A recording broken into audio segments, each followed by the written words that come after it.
What story containing just 170 pages could bring you family dynasty, Islamist radicalization, and the everyday chaos of life in Tripoli? All in just those 170 pages and just one standalone book. Well, the book is The American Quarter by Jabbour Douaihy. Amazing book. Did one of his other ones. I saw this one, had to read it. It was amazing. So, in this book, this standalone novel set in Tripoli, he does all of that and so much more. So it follows in his usual classic, very poetic style of writing, mixing a historical overview of the situation that leads to said radicalization and what goes on later, along with the deeply personal stories of this family that he is basically following through our story. So yeah, classic structure. We explore these complex issues through the family, but the family kept very normal, very fleshed out, and very disparate, very different personalities. Because it's a novel, fundamentally, you want to enjoy yourself. So even though it's a very serious topic, it's a fun novel. Okay. So as I said, one of the other ones I've read by him, June Rain, had a much wider cast of characters because of the story, two opposing clans. This one has a broad list, but a narrow focus on a small group. It focuses in on the family of Balil, one guy, and Insitar, husband and wife, and their family story.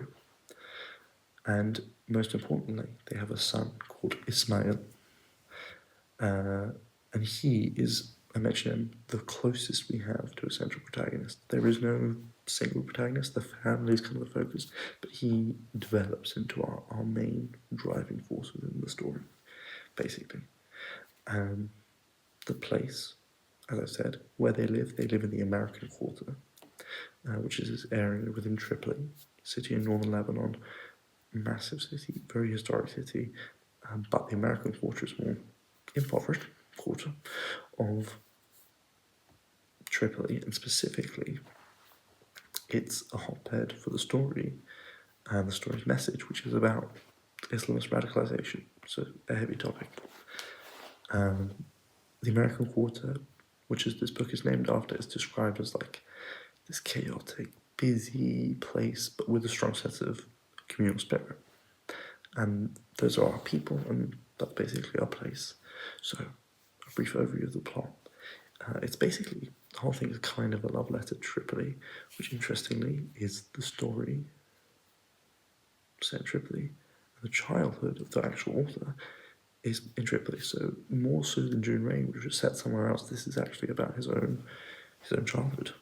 And the story begins and is set mostly in there, but there's significant incursions outside, other places. Time-wise, it involves at the height of the US-led invasion of Iraq, big driver in the story, and it revolves around the radicalization of a young youth, the son, called Ismail, and the story takes a more political and clearly controversial take later in the book, when you reach Ismail and his eventual decisions around terrorism.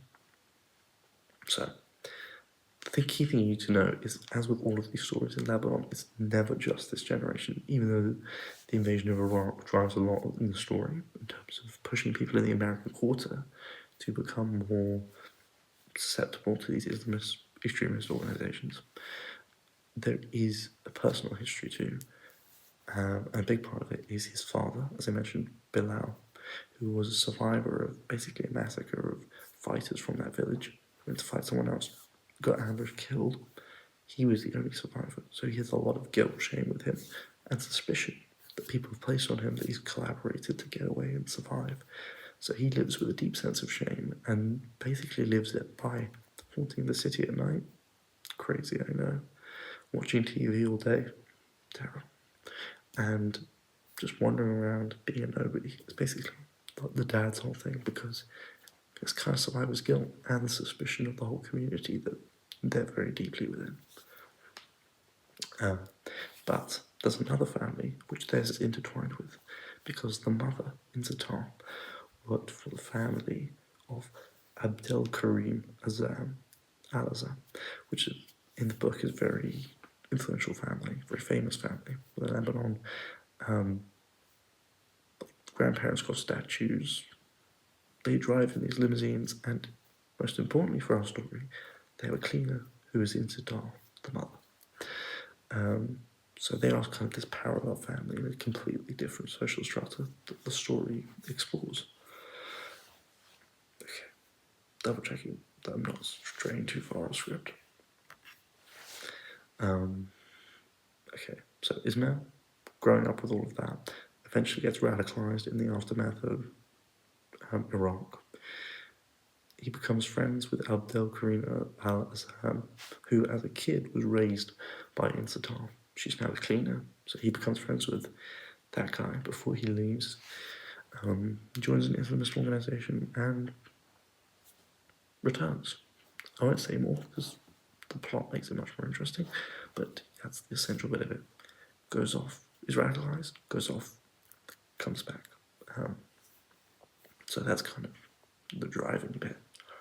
And you really have to focus in on him to get that. So he is deeply influenced by this wider community, which is in the American Quarter. Clearly a very tight-knit community. The story is so deep into that because nothing is a forced organization. Everything is Ismail falls into this club, this social event, this specific imam, and then it all kicks off. Okay. So Ismail has two themes which run through him, which help explain the wider story. The first is alienation, and the second is radicalization. And both are crucial to the whole story, to the really serious and key bit of the story. It's borne out most effectively, as I said, by the pairing of the father and the son, Bilal and Ismail. Bilal, he's the sole survivor of this group of men that died earlier, as I said, caught in a gunfight. He's the only survivor. People have suspicions on him. He lives differently. And he's at first not eager for Ismail to join these Islamist organizations, even though he once did it in his youth. Different circumstances, but yes. But eventually he accepts Ismail for who he is and what he will do, theoretically, and even finds a sense of pride in him. He sees it as if Ismail is living vicariously, as if Ismail is completing what he couldn't do, and he's proud of his son essentially, even as his son is going off to be a terrorist. So it's like it's an interesting portrayal of their relationship whilst treating, the subject seriously of he's going off to become a terrorist. So yeah, it's quite a lot. And then alienation is the first part, and then radicalization is the second. As I said, it occurs much more naturally in the story, and that's what makes it interesting and probably what makes it accurate. Ismail is influenced by friends, community, the normal stuff. There's no secret recipe. People in his community just feel this way, and he's influenced by it, and he joins certain circles that feel that way stronger, and he goes further and further. And the radicalization is portrayed in a very natural, very human, and very community-oriented way, which helps explain why it's so potent, I think, and also works narratively because we get an enjoyable reading experience because he's meeting these new people, and you can see him going into this dangerous place right before he reaches it. And setting, also very important to understanding the story and understanding why I think it's so good. I love the story set in Lebanon, but specifically set in Tripoli is interesting, a city that his other works don't pay quite as much attention to, a city that you don't see as much, obviously nowhere near as much as Beirut, and the American Quarter in particular, which is a very interesting part of the city, very historic part. It also, most importantly for the story, offers some distance, which allows him to tell the story. Ismail can go off to this different land, fight, and then return. I'll leave it at that. He can do that because there is distance. He's not fighting within Lebanon. This is not a story of, Hezbollah or fighting within Lebanon. It is clearly he is leaving to go fight in Iraq and returns. And the geography is really interesting because it shows you how interconnected these areas are, and also globally, because there's a really comic moment which underscores the lightness of the story fundamentally, where he's in the truck with other would-be terrorists, and one guy doesn't speak the same language because he's like from Ethiopia, and he's just there to join the cause, and then they're stuck in the same truck for like hours and hours and hours, and can't talk to each other. Like, there are comic moments within this very serious topic of our protagonist going to join a terrorist organization. Crazy to say. And the last thing I think that makes this really good is the character of Insatar. So that's the mother of Ismail, wife of Bilal. And she is the connecting thing between Abdel Karim and the rest of them. Abdel Karim represents this different world. He has his own random interlude, like whole story interlude about how he fell in love with this ballet dancer in Paris, and she left him to go have a kid in Eastern Europe. And then he comes back and he's just chill. But his friendship is sort of an older male figure friendship for Ismail. So it's really interesting. It touches on social class as well as the sectarian divides, but it's only possible because of the mother, because she cleans for this guy. She raised him as a kid. She's like a maternal figure to both him and Ismail, even though they go different ways. So really, a lot of stories about her. It's also about her in the sense that it is often about people like that, is that she's one of the many mothers who would see their children fall victim to extremism and go fight this fight. I mean, she's depicted as a very devout person, but she's also very clearly against Ismail's decision in the end. So she provides a bridge for different worlds and for a kind of a voice of the audience in the situation, especially as the story progresses and Ismail becomes more independent and more extreme. Okay, so Insitar provides a bridge between social stratas, Ismail provides an exploration of radicalization, and Bilal provides the perfect example of alienation, and the whole family, including the other siblings that we don't know but are there, all provide a way to explore life in Tripoli at this time in a way that you wouldn't get, I think, with a history book or with a novel that focuses on a single person as much. And it's that wide focus and sometimes rambling and sometimes offhand that makes Jabbour Douaihy so good as a writer, and it's what makes this book, The American Quarter, so good as a book and as a standalone book.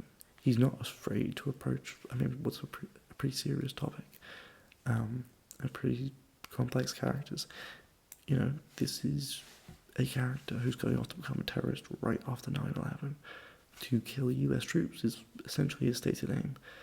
And the skill, I think, is the same as like all great writers, which is tricking us into this trance where you're so into the characters, you're so within their perspective that you're not considering the wider events as historical events, but rather events happening to the character. You're not thinking, when the news comes on in the story, oh, the US are invading, this is a historic moment. You're thinking, okay, what does Ismail think? You know, what's this person going to tell him to do? He does it so well. He writes the characters so well, writes the story so well. You're so deep into thinking, what would this character do? What does that mean for this character? You're never thinking in the broad sense, and that's very refreshing. You know, that's what a novel does well. I think reading The American Quarter feels like someone documenting their family friends, rather than, you know, that family you kind of know, rather than a writer documenting a life he's essentially never lived.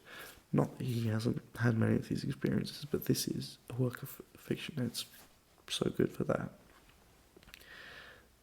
All of that unusual structure, very offhand, the excellent writing, and, I mean, it's such a good premise, the premise. The American Quarter, absolutely a must-read. And I gotta say, 9 out of 10. It's amazing. So, yeah, read it.